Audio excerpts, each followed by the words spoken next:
قال العلامة سليمان الجمزوري رحمه الله تعالى: يقول راج رحمة الغفور دوما سليمان هو الجمزوري: الحمد لله مصليا على محمد وآله ومن تلا. وبعد هذا النظم للمريد في النون والتنوين والمدود، سميته بتحفة الأطفال عن شيخنا المهي ذي الكمال، أرجو به أن ينفع الطلاب والأجر والقبول والثواب. أحكام النون الساكنة والتنوين. للنون إن تسكن وللتنوين 4 أحكام فخذ تبيين.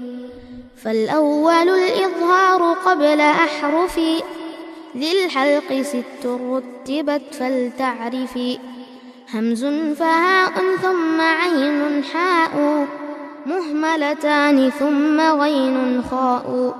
والثاني إدغام ب6 أتت، في يرملون عندهم قد ثبتت، لكنها قسمان: قسم يدغما فيه بغنة بينمو علما، إلا إذا كان بكلمة فلا تدغم كدنيا ثم صنوان تلا. والثاني إدغام بغير غنة في اللام والراء ثم كررنه. والثالث الإقلاب عند الباء ميما بغنة مع الإخفاء. والرابع الإخفاء عند الفاضل من الحروف واجب للفاضل، في 5 من بعد 10 رمزها، في كلم هذا البيت قد ضمنتها. صف ذا ثنا كم جاد شخص قد سما، دم طيبا زد في تقى ضع ظالما. أحكام النون والميم المشددتين. وغن ميما ثم نونا شددا، وسم كلا حرف غنة بدا. أحكام الميم الساكنة. والميم إن تسكن تجي قبل الهجاء، لا ألف لينة لذي الحجاء.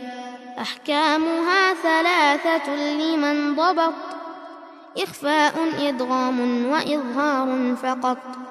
فالأول الإخفاء عند الباء، وسمه الشفوي للقراء.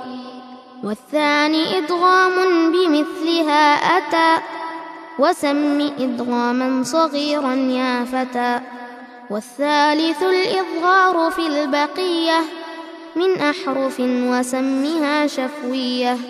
واحذر لدى واو وفاء تختفي، لقربها والاتحاد فاعرفي. حكم لام ال ولام الفعل. للام الحالان قبل الأحرف، أولاهما إظهارها فلتعرفي. قبل 4 مع 10 خذ علمه، من ابغ حجك وخف عقيمه. ثانيهما إدغامها في 4 و10 أيضا ورمزها فعي. طب ثم صل رحما تفز ضف ذا نعم، دع سوء ظن زر شريفا للكرم. واللام لول سمها قمرية، واللام الأخرى سمها شمسية.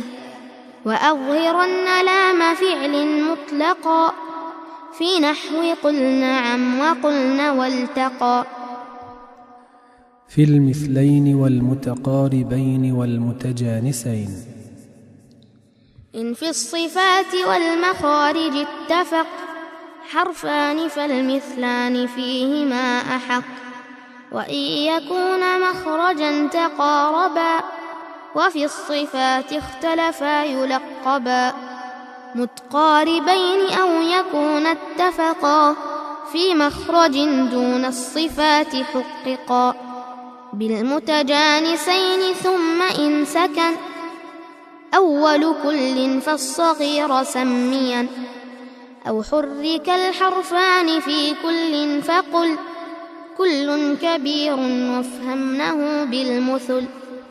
أقسام المد. والمد أصلي وفرعي له وسم أولا طبيعيا وهو ما لا توقف له على سبب ولا بدونه الحروف تجتلب بل أي حرف غير همز أو سكون جاء بعد مد فالطبيعي يكون.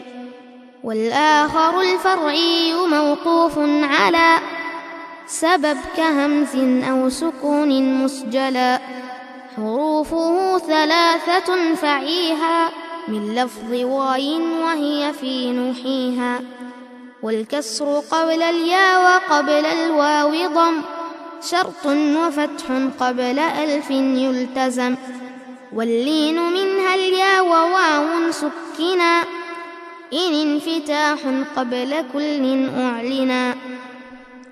أحكام المد.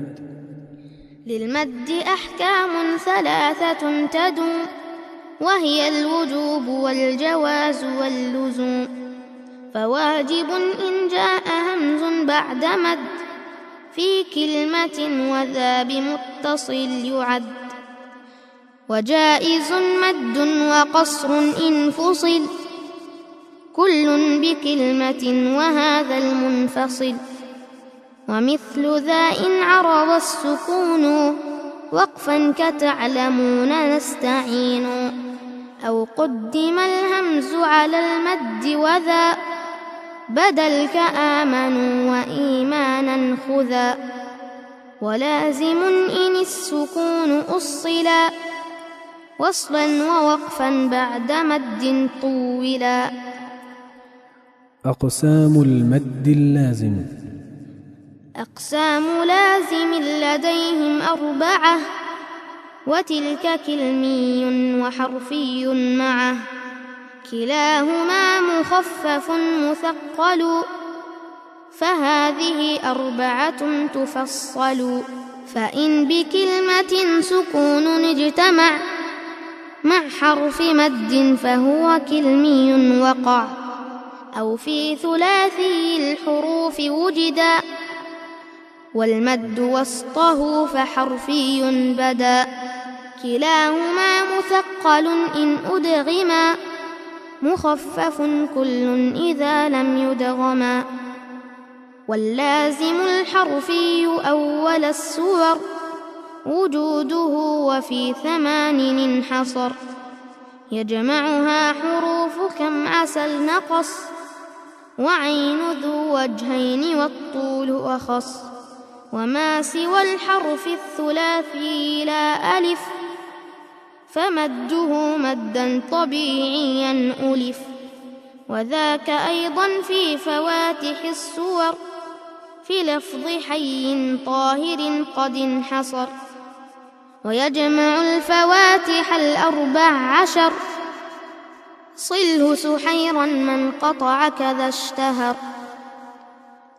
وتم ذا النظم بحمد الله على تمامه بلا تناهي أبياته ند بدا لذي النهى تاريخها بشرى لمن يتقنها ثم الصلاة والسلام أبدا على ختام الأنبياء أحمدا والآل والصحب وكل تابع وكل قارئ وكل سامع.